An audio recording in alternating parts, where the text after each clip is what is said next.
Hi, Keith here from Academy of Bass. Thanks for joining me. The Fender Precision, Fender Jazz and Music Man basses have been staples amongst bass players forever, but along the way there have been many other basses whose sound has infiltrated the world of popular music. Spector, Warwick and Rickenbacker are just a few.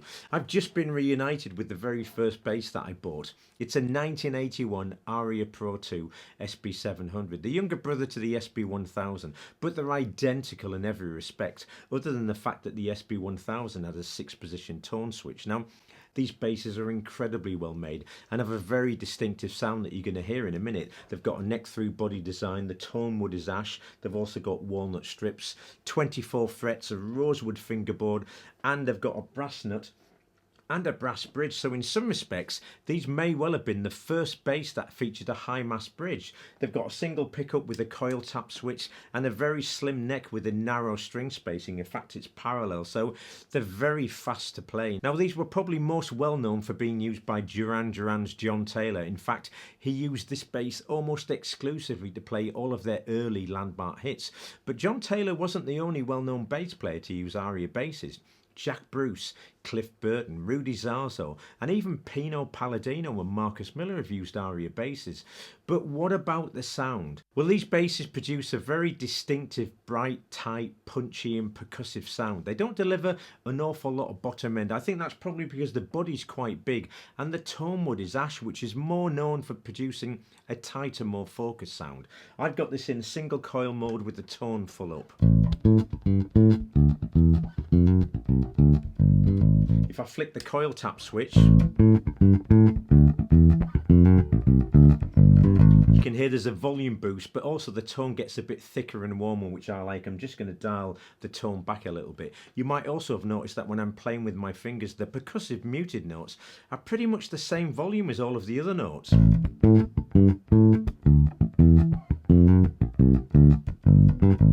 This also sounds great with the pick, and I'm far from the best pick player. And it sounds really nice when played with the thumb too. The thumb in some respects is like a natural dampener for the brightness of the instrument. But it still retains all of its punch, and it's got a very, very unique slap bass sound too, that you're going to hear much more of as I get into the lesson. And it sustains forever. It just rings and rings and rings.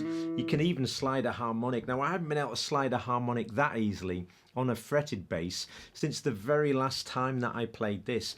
It also sounds really, really even across all 4 strings. But let's have a look at some of the bass lines that it was used to play. Before I make a start, I need to let you know about the free PDF workbook for the lesson. I'm going to be playing quite a few bass lines in this lesson, and they're all in the PDF, notated in both standard notation and tab, and I've included all of the backing tracks that I'm using in this lesson as part of that download too. The link's in the description below, so make sure you grab a copy. And feel free to support the channel by subscribing.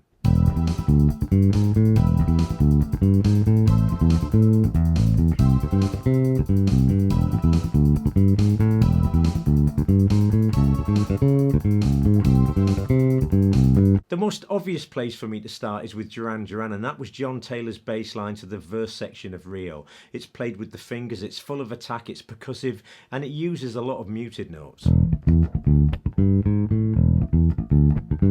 In fact, there's a muted note played after virtually every fretted note.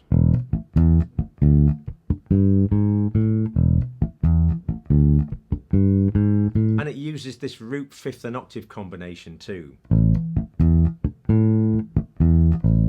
Root, 5th, octave, 5th, root, 5th.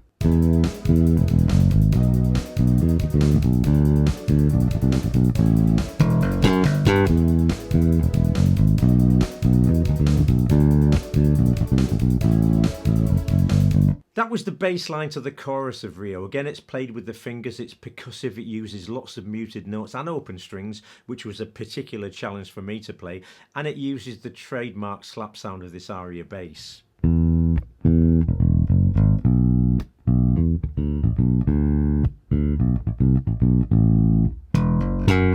Great sound, that.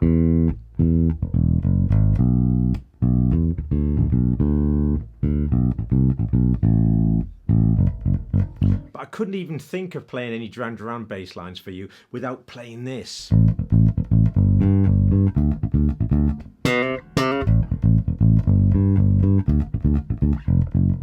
And that is of course the bass line to Girls on Film. It uses a fast fingerstyle 16th note syncopated bass line with lots of muted notes, and again uses the classic slap sound of this bass.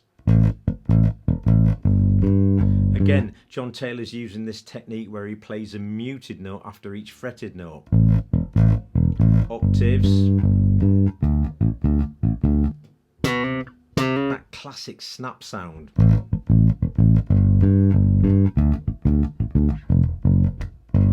I'm going to stick with the British new romantic pop scene now, and I'm going to play a bass line by a great band called ABC.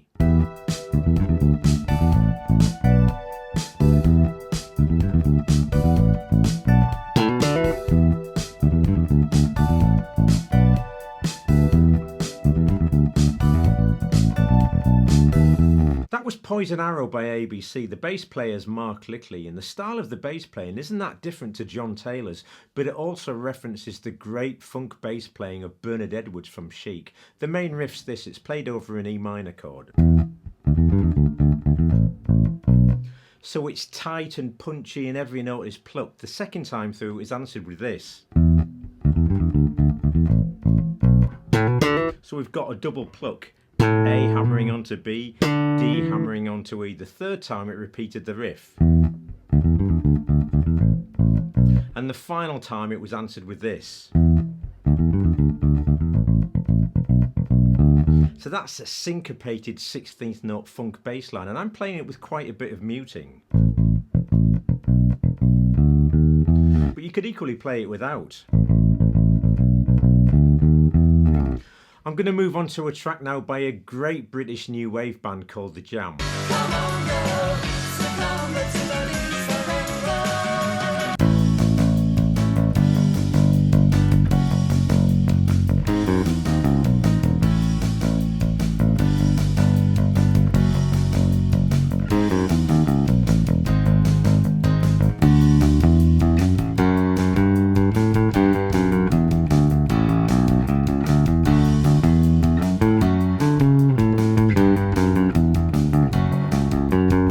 Bruce Foxton is a brilliant bass player, and he's got a really unique style, and you can see clearly from that first clip that I played he definitely was playing this Aria bass. I must admit I'm not entirely 100% sure whether it was the Aria bass or the recording of this song, because around this time he did play Rickenbackers quite a lot, but for me these basses share an awful lot of similarities to the Rickenbacker sound in that they're tight and punchy, possibly something to do with the fact that they've both got big bodies, relatively high mass bridges and really long necks. But this is essentially what he was playing. So it started off with this descending line.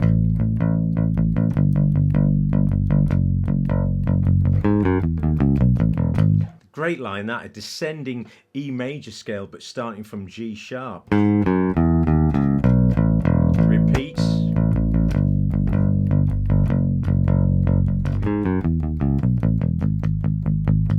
The second part of the line was great, really punchy, really melodic, and it moves around an awful lot. Now, Bruce Foxton has got a very unique picking style. He uses a lot of downstrokes. As I said before, I'm far from the best player with the plectrum, but I like to play it with up and down strokes. So this is the line. So it starts off with D, E, and F sharp. Now, you can play that line in lots of different ways. You can play it here. You can play it here.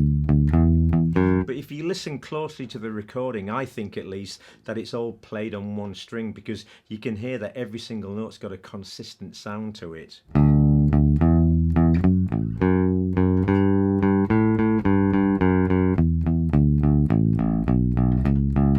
Second half's really melodic.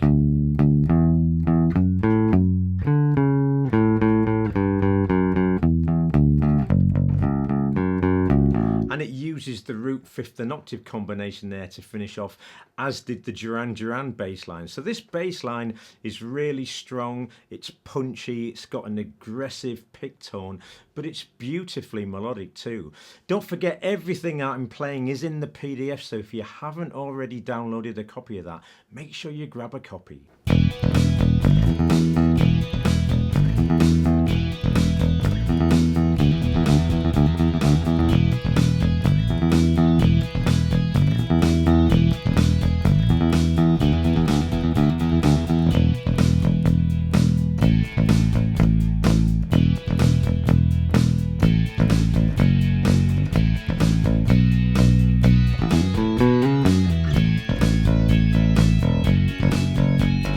This is In a Big Country by the band Big Country. The bass player is Tony Butler, and this is unashamedly rock. It's played with a pick, it's driving, punchy and aggressive, but it's got a couple of twists and turns to it. It starts off with a really simple open E rhythm, and it's followed by this. So we've got a flurry of E notes, and I think when Tony plays it, he actually slides into those notes. I'm sliding on the E string, but you can also slide on the A string. Now that phrase is played 3 times, and the 4th time this happens. So we've got D hammering onto E, and that's played 4 times. The second half is a little bit more simple and driving.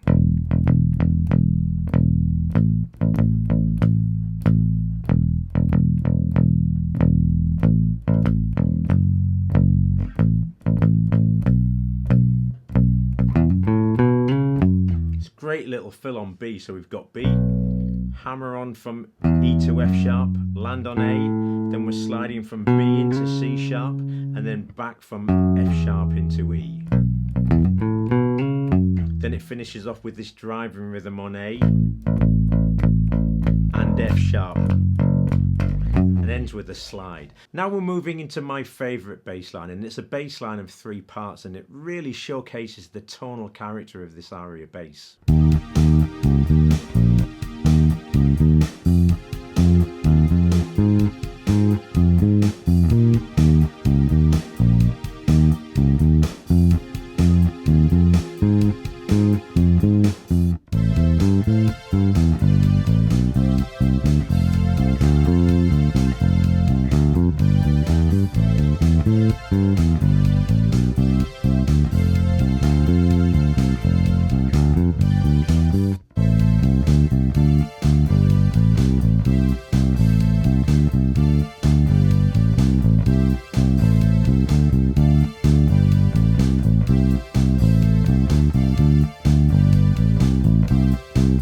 This song's from another great British pop band called Talk Talk. The song's called It's My Life. The bass player is Paul Webb. What can I say about this bass line? For me, it's great. It's like 3 bass lines in one. It's definitely influenced by Motown, but it also shares similarities with Beat Surrender because the bass line is fast moving and all of the notes sound out really strongly and are really tight.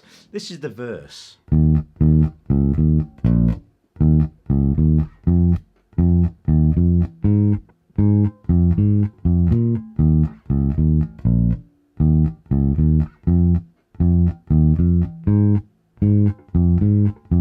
So that's really tight and spacious. I think it might have been played with a pick originally, but I like playing it with my fingers. It's in the pre-chorus that this thing really comes to life. Now, there's far too much for me to look at here, so make sure you grab a copy of the PDF. Here we go.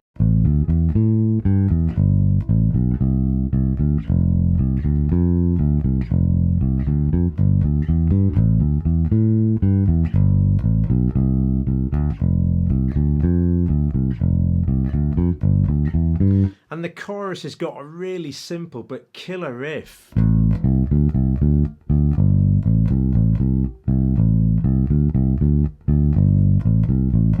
I could sit here all day looking at bass lines that feature the sound of this great bass guitar, but this would be a really long lesson and I'm sure you'd be really bored. But if you pick up a copy of the free PDF, it's got 3 bonus bass lines in that I just haven't had a chance to look at in this lesson.